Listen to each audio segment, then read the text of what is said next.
Apa kunci menjaga iman di lingkungan yang penuh tantangan ini? Baik. Nah, ini. Bagaimana untuk menjaga iman? Kita yang pertama perlu sadari Pak Erik bahwa keimanan kita itu yazidu wa yanqus. Kadang di atas, kadang di bawah. Ya. Yazidu bit ta'ah wa yanqus bil maksiat. Naik dengan ketaatan, turun dengan kemaksiatan. Lalu bagaimana agar keimanan kita itu tetap stabil? Dan ini berlaku bukan hanya di lingkungan militer, di tengah-tengah masyarakat pun ini berlaku. Di antara kiat-kiatnya adalah yang pertama kita harus pandai dalam memilih circle. Kan itu sangat pengaruh sekali. Makanya Rasulullah SAW bersabda, "Al-mar'u 'ala dini khalilihi falyanzur ahadukum man yukhalil." Agama seseorang, sifat seseorang, karakter seseorang itu tergantung daripada karakter teman dekatnya. Maka selektiflah dalam memilih teman. Ya, tidak mungkin kita seorang yang taat berkumpul dengan orang-orang yang tidak taat. Pasti cepat atau lambat akan terbawa itu.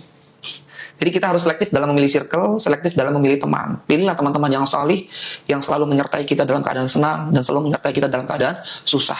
Di antara ciri-ciri teman yang saleh itu, sebagaimana diungkapkan oleh Allah Subhanahu Wa Taala dalam firman-Nya, "Watawassaw bil haqq, watawassaw bis sabr." Saling menasihati dalam kebaikan.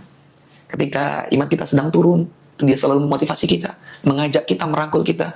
Dan watawassaw bis sabr, memberikan nasihat kesabaran ketika kita ditimpa musibah, diberikan ujian oleh Allah dalam keadaan galau. Teman kita ada, dia memberikan motivasi kesabaran terhadap diri kita. Itu yang pertama.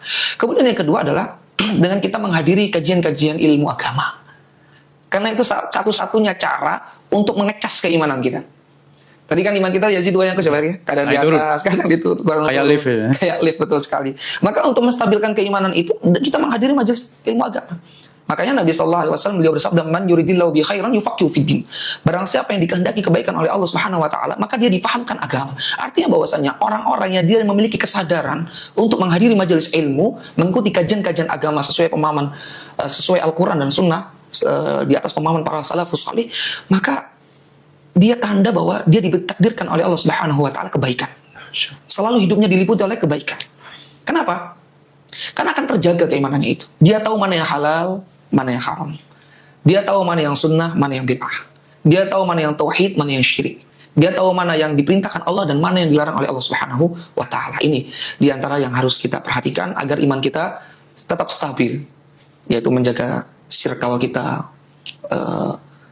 teman kita, selektif dalam memilih teman, kemudian kita hadiri majelis-majelis ilmu. Dan yang ketiga, yang terakhir yang paling penting, kita perbanyak berdoa kepada Allah Subhanahu wa taala. Karena ingat, hati kita itu di bawah genggamannya Allah Subhanahu wa taala. Makanya Nabi saja sekali bernabi itu selalu berdoa, "Ya muqallibal qulub, tsabbit qalbi." Wahai zat yang membolak-balikan hati manusia, tetapkan hatiku di atas agama. Karena masalah ibadah itu bukan permainan otak dan bukan permainan otot. Ibadah itu taufik dari Allah Subhanahu wa taala. Betapa banyak seseorang dia mampu lari berkilo-kilo meter, mengikuti fun run 5 kilo, 10 kilo, tapi untuk melangkahkan kakinya menuju rumah Allah berat. Betapa banyak seseorang mampu nge-gym, mengangkat beban berkilo-kilo gram, tapi untuk mengangkat kelopak matanya di waktu subuh berat. Karena ibadah bukan permainan otak dan bukan permainan otot. Ibadah itu taufik dari Allah Subhanahu wa taala. Maka kita hendaknya berminta kepada Allah Subhanahu wa taala, minta diberikan hidayah dan taufik oleh Allah Subhanahu wa taala. Masya Allah.